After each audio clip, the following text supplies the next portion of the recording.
Hi, Ryan. It's great to have you on. Welcome to the studio. Thanks, Kathy. Thanks, Chris. Great to be with you again. All right. So tell us what's going on over there at STG, Sales Transformation Group. Always some cool stuff and new things happening. What's going on with you guys? Yeah, so we've done a lot of great things going into the rest of this year and into next year. Events has been kind of my baby. I love seeing people. I love, hanging out in person, spending time, looking them in the eyes and seeing our customers. And so we'll talk about the big event here in a little bit, but we're planning on an event specifically for salespeople called the Sales Athlete Takeover. So that would be like, hey, I'm going to send my salespeople and we're going to go retreat and just hang out with Ryan for a day. And we'll get into all things like mindset, family, like get them thinking about their sales career as a profession that they want to become competitive with and really take seriously and level up their life and their business and their sales careers. We have a Maui event for sales leaders and owners in February of next year. We're relaunching, we're doing year 2 of Service Con, which is an event for companies that want to grow their service departments, which has been awesome. This year was a great one.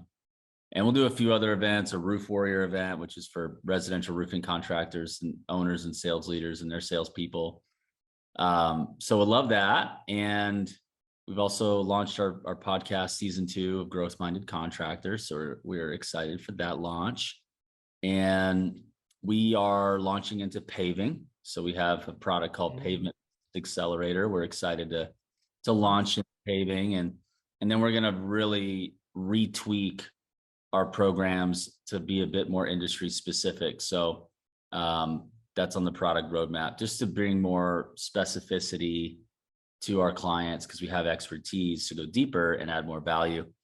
And yeah, there's another recent change. We're looking at adding more regular in-person visits for a different service price that we would call our platinum service, but basically much more hands-on sales coaching, management, and sales leadership in our clients' organizations, like almost like an outsourced sales leadership department. And that's something our clients are really in need of. And a lot of the sales leaders we've run into or worked with, the owner is that sales leader. They don't have the time and they just don't have the expertise and they need a higher sales manager. But even that sales manager needs a lot of help. So yeah, we're excited for a lot of those changes and ways to just improve the customers we work with and their performance across the board. Awesome. I know that went by really quick, but what a journey. What a workload on you guys too. I mean, that's incredible coming up with all these new plans. And I think there's a lot of value to one-on-one coaching. I like that. The ability to pay more and you can have someone fly right to your corporate office. That's pretty cool. Yep. I like that. So we talk to a ton of companies, right?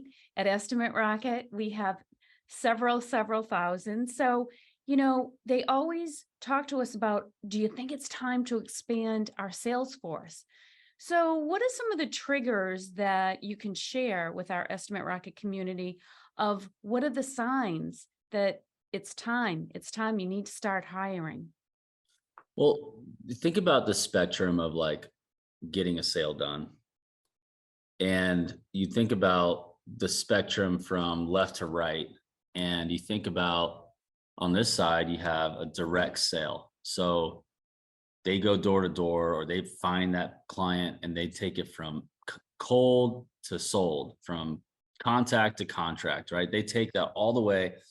And there's a lot of things that a salesperson, the skills for that salesperson to have in order for them to do that: prospecting, relationship building, selling value, closing, all those skills are required to take it from cold to sold by a sales rep. And then you have the other end of the spectrum, which is like Apple. It's like you walk into the store and you already know what you're going to buy. And then somebody just helps you choose and you're just buying. You're just like an order taker, right? Very, very little skill needed, right? Right. Like, think about the other side is like, no, we're a cell phone company. We're going to go out and sell cell phones and walk out into the street and sell them the iPhone, or we just have the store and the brand and the demand and the location and the price and all that you pay for that location in the mall, all that creates enough demand where they come in and they're just buying, right? So you think about some contractors we work with are probably somewhere in between this, right? Mhm. And where I think that you have to ask yourself as a company is, do we want to be a company that really requires zero sales effort to sell deals? And we don't have to do anything that remotely feels like selling. It's just order taking. And if we want to do that, is it worth it? Right? Well, what's going to have to happen? You're probably going to have less sales because of that. You'll have less margin in those sales because you're not selling as quite as much value. You're not upselling as much as well as you could. You're going to have salespeople that are probably overpaid because, you know, they kind of wanted to be generous. And so then they have these overpaid, undeveloped, undisciplined order takers. And then that's all fine and dandy until things get hard and the economy gets tough or something changes and you don't have the sales culture where there's some standards that we believe in and that require that sales ability, which is kind of the other end of the spectrum, which is like highly motivated, door to door, taking it from cold to sold all the way. And I think there's a middle ground there where you can decide, hey, we want to grow and we need our sales competencies to improve to help us close that gap.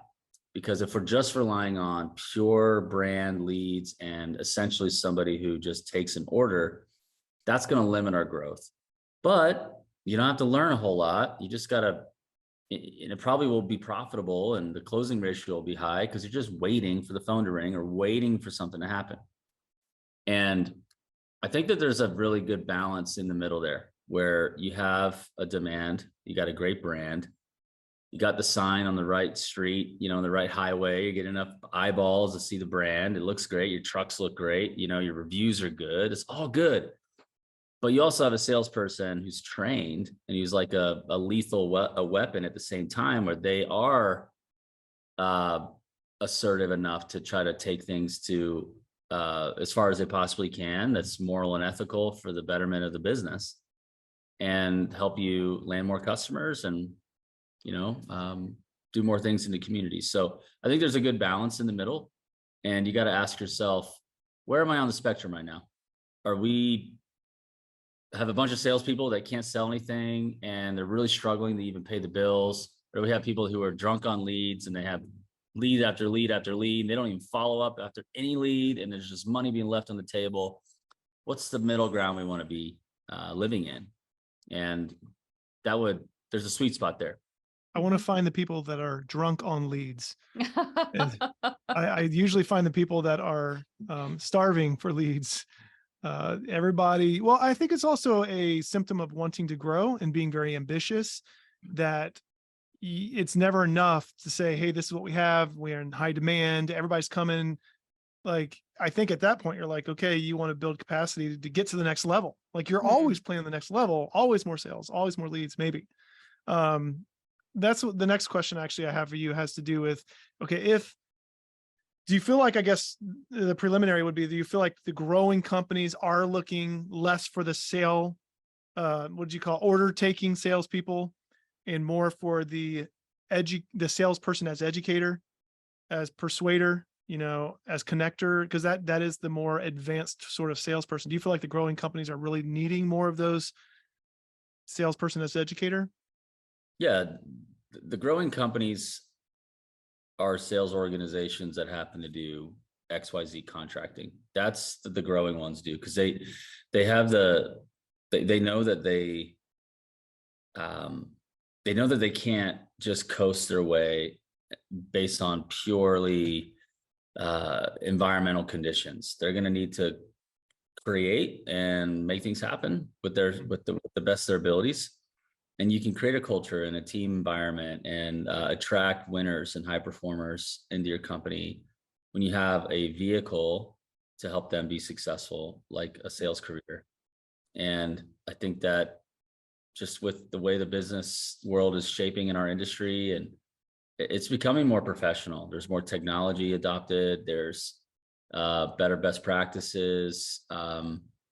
It's more exciting to think about having a career for an ambitious, person to be successful in this career, where, in the past, it wasn't quite like that. And I think that if an owner wants to have people who aren't thinking, I want to go, start their own business and have their own career, but to have those type of talented people in their organization, a sales is going to be one of those places where they can come in and compete. And so, yeah, salespeople, trained, developed salespeople within a system, within your culture is going to be a wonderful component and needed for you to grow. So I Well was said. gonna, yeah, and I was going to ask you to tie into that too. And you started talking about culture and having maybe a recruiter. I was going to ask you, how do you find those types of good salespeople? The more professionalized, skilled, or people who are ready to be trained. Is there any quick tips there? I don't know if, what's your thought about that? Yeah, I'd say that training people who have not been trained and or have a ton of experience is a better route if you have a good system to train them in and a good culture and a good standard to bring them up to. There's less pushback, there's less, oh, I did this before, there's less muscle memory that they have to break down, build up. It's tough. It's like they call them retreads. It's like they've been a contracting salesperson for years. They've been around a lot of companies. Their resume looks like they've been around the block with some good brands. You're like, wow, they've worked for that company, great. And then they come in and they're expensive excuse makers, right? They're not the type of person that you want in your locker room. And the way I see it is, it's better to bring in a person of character that fits your core values, that aligns with your core values, and that you're willing to be patient enough to train and invest in. And then when you do that, and they have been coached and trained and developed, and you have your fingerprints on them, it's rewarding. But then they're also compliant with what you've set up. And I think that's what you want, because I think about things in the sports lens all the time. If you're a freshman on the varsity team, you're not going to come in and just tell everybody how to run their team. You're going to look at who are you looking at? The seniors, right? What are the seniors doing? Well, the seniors are this. Why are they seniors? Well, they've been on varsity for 2-3 years, right? Or 4 years if they're freshmen on varsity. Same thing with sales, and that it's uncommon to see people have a sales career for 25 years in one place. Typically they're bouncing around a bit. But if you see a company and then there's a salesperson who doesn't do what the sales manager's saying, doesn't really live it out. They're not beating that drum that everybody else is the manager's trying to beat. You in your mind as a new salesperson, you're going to think to yourself, what should I do?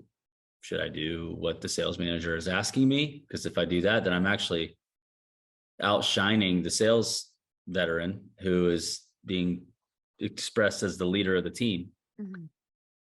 So you just have these things about culture, and you want to have a standard that's being met, and then that becomes a track record for success. So when the sales manager is like, Kathy, I'm telling you, Chris has been doing this for 2 years. In his first 2 months, he was like, not sure about the number of dials or the number of meetings or the number of referrals or the number of knocks in the neighborhood around the jobs we installed, or the rehash and the follow-up of our pipeline, or using this set of questions and, all that.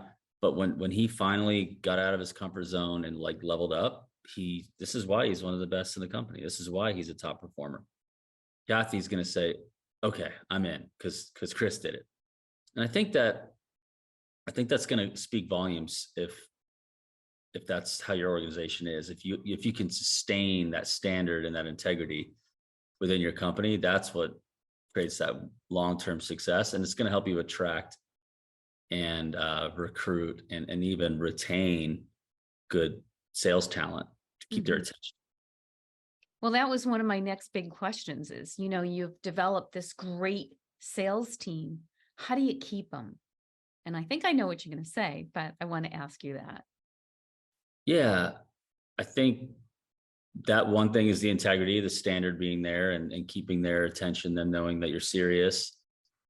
Couple of things to think about that I love to recommend is you should have a performance improvement plan. If and when they've made more money than they've ever made before, they start to slip and things start to get a little this and that.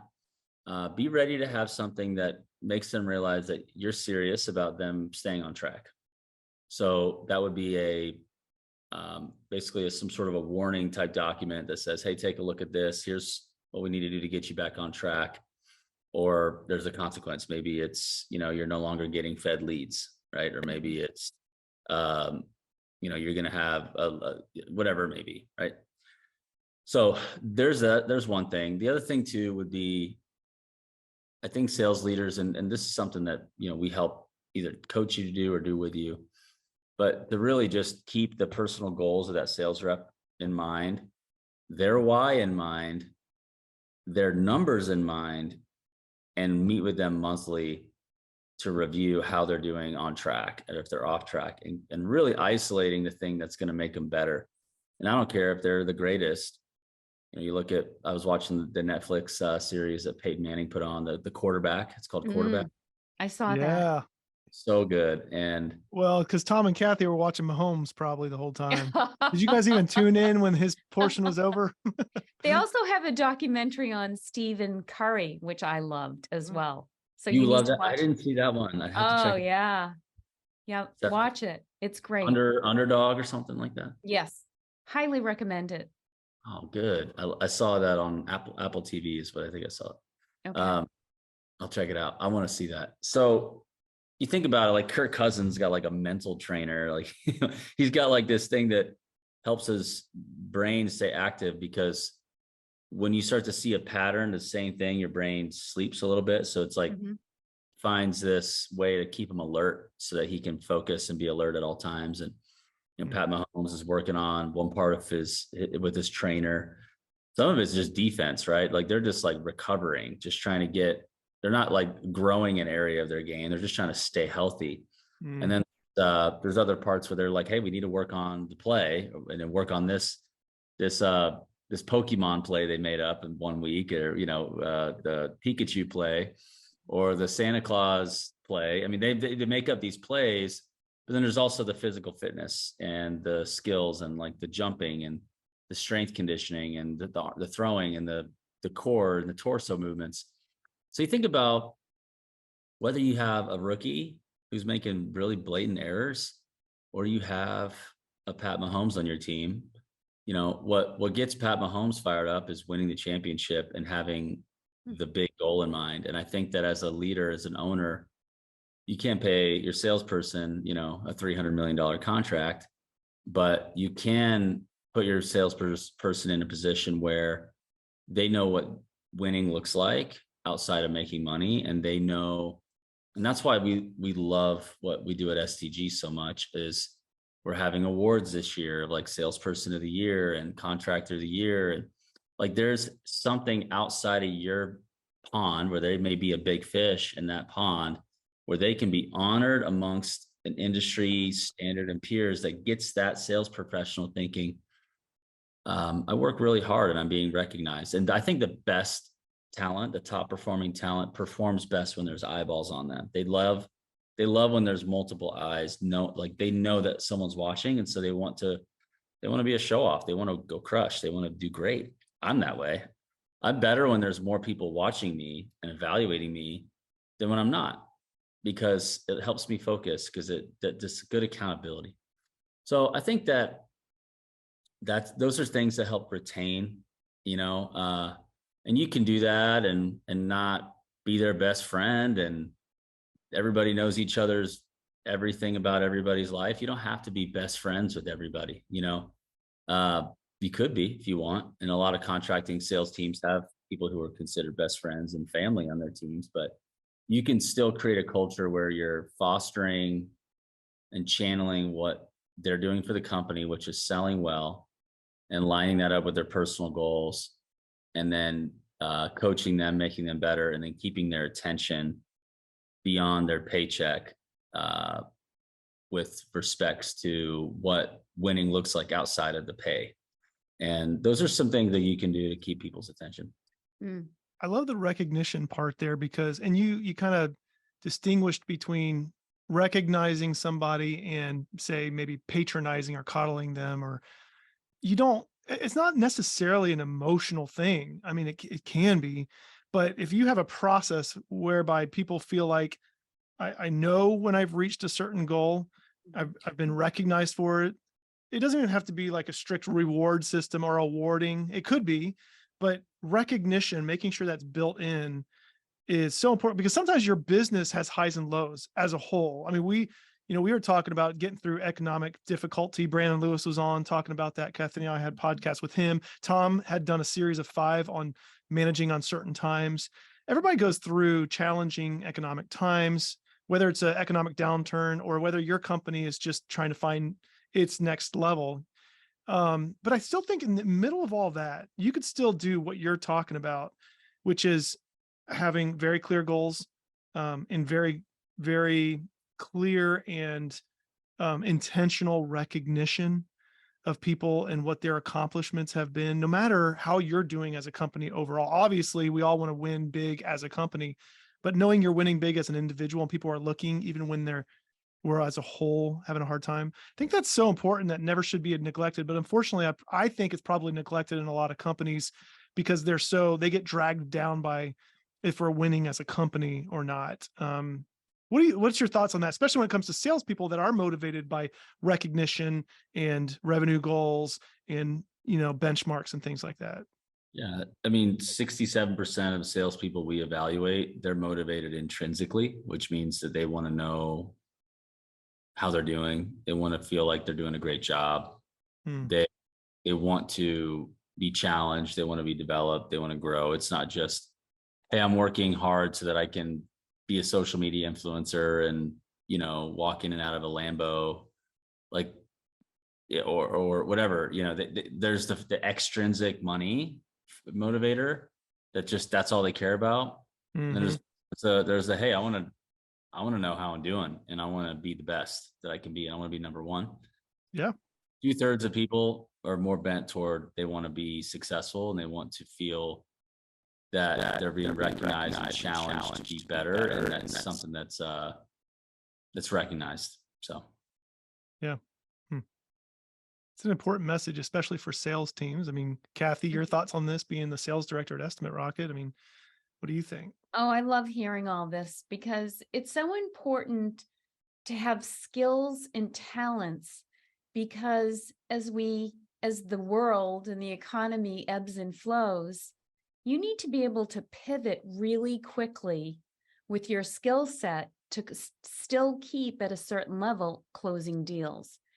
And that's why it's so important not to have just order takers, because in our world, Ryan, disruption is part of our world. You look over your shoulder every month now, every 30 days. Before it was, you could be in the marketplace for a year and you didn't have another competitor come on. Now it's every month. Some VC company has written a program and you have another competitor in the marketplace.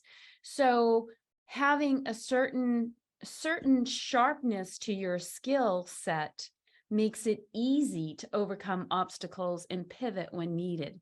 So to your point, it's really important to have those skills honed in well. Yeah. For sure. It's like, might as well just err on the side of we're always getting better and we're always can get better. And you might as well just go there in your minds, because, well, guess what? If things are good and you made the right changes and you're crushing it and you're just cleaning house, great. Because if you didn't have that and you look back and you said, man, we could have, then you'd regret it. Right. And then there's we're running into a situation where it's a challenging time and we don't have the skills and we're much lower in our revenue than we were versus a slight difference. So yeah, you hit the nail on the head. And I think that's where just this continuous improvement mindset, when done well, and you don't change too much, too fast, too often, but you can implement the right changes and create habits in the organization. I think it could be fantastic. Well, I know that the upcoming Transform conference is going to be covering a lot of these topics. I know you just mentioned earlier, we have an event coming up as you know, a part of a lot of things you guys are doing. We're excited to be there. EstimateRocket was there last year, going to be there again this year. Do you want to tell people about that and how they can learn more? Yeah, thank you. I'm super excited for your support and your involvement. So thanks for coming back. Yeah. Yeah, so the conference is the #1 event for growth-minded contractors. We say this because we want owners, sales leaders, service department leaders, and top salespeople to come. So we want you to come together, bring your A team, and we're going to cover things on leadership, business. We're going to talk about marketing. We're going to talk about personal growth. That's the unique thing about our event is we bring a lot of business content, industry experts, panelists, tech companies. That's all going to happen, and we'll be discussing industry specific topics, but we do care about the personal growth side because we believe if you're growing personally, and it's going to impact you professionally. But this isn't a life coaching event. We're not going straight into, this isn't like a Tony Robbins event or anything. We saw some coals in the middle of the hotel, but counselors are on standby. That's I'm just right. kidding. Can I just mention real quick, you mentioned personal growth. Not a lot of people talk about that. I love that you guys do that because I see a lot of people mentioning professional growth, but there's no foundation for the integrity and character that you're talking about. You kind of have to try to hire for it, but how do you help people grow in that way? I love that you guys deal with that. I just love it. It's very unique in my opinion. Yeah, I think I'm learning how much do I want to deal with it as a company, like how much do I want to do it or not? And Right. but to me, it's a core part of who we are. One of our core values is we're a greater purpose company. Like we're not just in business to make businesses more money and for us to make money. I do want to see, generational curses broken and people get out of bad thinking and, have a healthy existence. And I think that looks like great relationships and, financially solid and great health and just glowing every day, and going through challenges with a good attitude and making it out stronger. I want to see people win in life and great marriages and all the things, right? So I really have a passion for that type of stuff, and it's just how do I fit that into the world of business and contracting? Well, the way we do it is we just talk about it a little bit. So yeah, totally. Just you guys address it, and you guys have breakouts there. You guys have very inspiring big sessions. You guys have some neat tools, people representing different tools. I hate saying vendors, but I know that you guys are, sounds like you guys are more focused on the few people that you feel like are really providing really helpful tools and resources for contractors. And I feel like that focus is really unique this year too. So I think it's people that you guys stand behind, that you see a lot of people using. So we're excited to be part of that crew. I don't know. I think it's just a great conference that people need to check out. So how can they find out more about that? Yeah, they can go to thetransformconference.com and that'll take you to our page. It has our agenda, our speaker lineup, our sponsors and our partners, and all the information for ticket prices and hotel information, all that. So yeah, just go to thetransformconference.com. We'll put a link in the show notes as well. So, well, we're excited about it. Thank you so much, Ryan. It's been great to talk to you. Can't wait to see you soon. Yeah, thank you, Kathy and Chris. Thank you, Appreciate Ryan. it.